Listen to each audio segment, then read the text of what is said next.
जय भीम नमो बुद्धाय. बघूया बातमीपत्रातल्या आजच्या घडामोडी. देशात स्वातंत्र्याचा 75वा अमृत महोत्सव साजरा होत असताना आजही नागरिकांना पायाभूत नागरी सेवा सुविधा मिळत नाहीत. ही शोकांतिका आहे. तर नागरिकांना आपल्या न्याय हक्कासाठी संघर्ष करण्याची नामुष्की ओढवली आहे.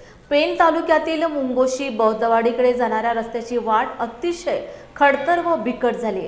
रस्त्याअभावी येथील ग्रामस्थ, रुग्ण, विद्यार्थी व गर्भवती महिलांचे हाल होत आहेत. विशेषतः महिलांनी हा लढा उभारल्याने हे आंदोलन लक्षवेधी ठरले आहे. ग्रामस्थांनी प्रशासन दरबारी खेटी मारून चपला झिजवून डोळ्यावर पट्टी बांधून कुंभकर्ण झोपेत असलेल्या अधिकाऱ्यांना जनतेच्या वेदना जाणवत नसल्याने रिपब्लिकन सेना आक्रमक झाली. लवकरात लवकर येथील जनतेला सुसज्ज व सुरक्षित प्रवासासाठी दर्जेदार रस्ता मिळावा अशी मागणी रिपब्लिकन सेना रायगड यांनी केली आहे. गेली अनेक वर्ष मुंगोशी बौद्धवाडीसाठी तेथील ग्रामस्थ लढा देत आहेत. त्या मुंगोशी बौद्धवाडीला गावाकडे जाण्याकरता रस्ता हवा आहे. जो शासनाचं धोरण आहे, गाव तिथे रस्ता, हे शासनाचं धोरण आहे. या धोरणाच्या माध्यमातून त्या गावाला रस्ता मिळायला हवा होता. मात्र आज स्वातंत्र्याचे 76 वर्ष झालेत. देश स्वतंत्र झालाय, देश चंद्रावर पोहोचलाय, पण मुंगोशी बौद्धवाड्यातील लोकांना रस्ता नाहीये त्यांच्या गावात जाण्याकरता. 400 मीटरचा जो रस्ता आहे, त्या रस्त्याच्या मधून त्यांना बांधाबांधाने चालत जावं लागतं. आज त्या ठिकाणी अँब्युलन्स पोहोचत नाही. जर कुणाला हृदयविकाराचा झटका आला, एखादी महिला गरोदर आहे, तिला घेऊन जायचं, किंवा कोणी आजारी आहे, कोणी अपंग आहे, तर त्या ठिकाणी जायचं असेल तर कसं जाणार? त्यासाठी जाण्याकरता कुठल्याही प्रकारचा रस्ता त्या ठिकाणी उपलब्ध नाही. आणि तो रस्ता मिळावा म्हणून आजच्या युगामध्ये यांना संघर्ष करावा लागतोय. आमच्या अश्विनीताई या ठिकाणी उपोषणाला बसलेल्या आहेत. संघर्ष करावा लागला, हे म्हणजे अत्यंत वाईट गोष्ट आहे की आम्हा लोकांना यासाठी आंदोलन करावं लागतो. तुमच्या माहितीसाठी सांगतो साहेब, आम्ही लोकांनी इथं हे लोक 2009 पासून 2017चं पत्र आहे रस्ता उपलब्ध होण्याबाबत. हे आमचं पत्र आहे की आम्हाला उपोषणाला बसतोय म्हणून, परंतु शासन काही दखल घेत नाहीये. त्याच्यानंतर शासनाने आम्हाला 62 लाखाचा निधी मंजूर करू असं पत्र दिलं. 66 लाखाचा निधी मंजूर करू त्या रस्त्यासाठी, पण तो निधी केव्हा मंजूर होईल? ज्यावेळेला तिथे रस्ता असेल. आमचं म्हणणं असं आहे की तो निधी जेव्हा उपलब्ध होईल तेव्हा होईल, परंतु आता तात्पुरतं ह्या वेळेला आम्हाला तिथे जाण्याकरता साधा रस्ता करून देण्यात यावा. त्याचा खर्च वाटल्यास आम्ही करू. म्हणजे जो जेसीबीनी जो आम्हाला मोकळा रस्ता करता येईल, बांधाबांधाने ज्या पद्धतीने आम्ही जातो, 4 चाकी वाहन त्या ठिकाणी पोहोचत नाही, अशी परिस्थिती, वाईट परिस्थिती आहे. या ठिकाणी हे जुना नकाशा आहे. या नकाशामध्ये एक वाट दाखवलेली आहे. ह्या वाटेच्या माध्यमातून जर का बघितलं तुम्ही तर हा रस्ता आहे, पण तरी देखील जसं पूर्वी गावकुसाच्या बाहेर महारवाडा असायचा आणि मग त्याला सर्व सोयी सुविधांपासून दूर ठेवलं जायचं, अशा पद्धतीने आजच्या युगात देखील हा महारवाडाच म्हटला जाईल की ज्याला सर्व सोयी सुविधांपासून तुम्ही लांब ठेवताय, दूर ठेवताय, गावकुसाच्या बाहेर ठेवताय, तिथे पोचायला जायला रस्ता नाहीये. आम्ही लोकांनी काय करायचं? त्यांना तिथं रस्ता मिळावा याकरता आम्ही आज या ठिकाणी आंदोलन करत आहोत. माझी शासनाला विनंती आहे की मायबाप सरकार, तुम्ही काही करून आम्ही त्या ठिकाणी जर काय त्या ग्रामस्थांशी जर भांडलो, उद्या या ठिकाणी खैरलांजी होण्याची आम्हाला भीती वाटत आहे.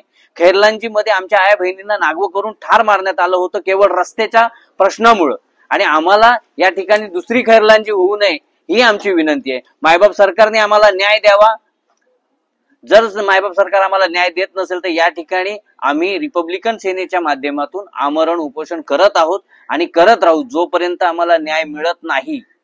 आम्हाला या कागदावरती, आज आम्ही इथं बसलोय त्यावेळेला शासन पानंद रस्त्याची पाहणी करण्याची आज मागणी करतोय सायंकाळी 6 वाजता.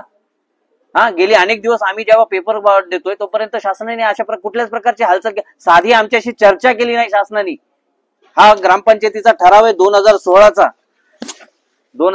ग्रामपंचायतीचा ठराव आहे. तुम्ही बघू शकता साहेब, या 2016च्या ठरावाप्रमाणे रस्ता करण्यास ग्रामपंचायतीचा काहीच हरकत नाहीये. ग्रामपंचायत आजही रस्ता द्यायला तयार आहे. त्यातले ग्रामस्थ कधी आज बोलतात की आम्ही रस्ता द्यायला तयार आहोत, कधी म्हणतात आम्ही रस्ता द्यायला तयार नाही आहोत. पोरखेळ लावलेला आहे. बौद्ध समाजाचा, दलित समाजातील जनतेचा पोरखेळ लावलेला आहे. काय म्हणावं? आज या ठिकाणी या आमच्या ताई उपोषणाला बसल्यात. उपोषण म्हणजे उपोषण करायची वेळ येते आणि सरकार आमच्याकडे कुठल्याही प्रकारे लक्ष देत नाही. ही अत्यंत निषेधार्थ बाब आहे. नमस्कार, मी रिपब्लिकन सेना राष्ट्रीय अध्यक्ष माननीय अनिलराज साहेब आंबेडकर यांच्या पक्षातून आहे. आणि आमची अशी मागणी आहे की गेली कित्येक वर्ष बौद्धवाडी आहे आपली मुंगोशी गाव, तर त्यांना जायला रस्ता नाहीये. कित्येक वर्ष ती लोक लढतात रस्त्यासाठी, पण त्यांना कोणी रस्ता देत नाही. शेतावरून पायवाट आहे, तिथून ती लोक रात्री बिरात्री त्यांना जायला रस्ता नाही. तो रस्ता फक्त आम्हाला एक त्यांनी सरकारने करून द्यावा, हीच फक्त मागणी आहे. माझं नाव अरुणा हिरामण भोजने. मुंगोशी बौद्धवाड्याला कित्येक वर्ष झाली. आमच्या गावातल्या 4 पिढ्या गेल्या. 4 पिढी चालू आहे सध्या.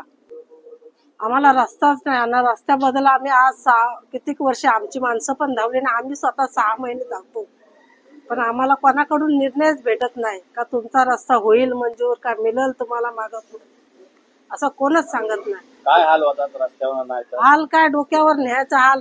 साधी पाय वाट नाही राहिले. जो बांध आहे तो सुद्धा फुटलाय.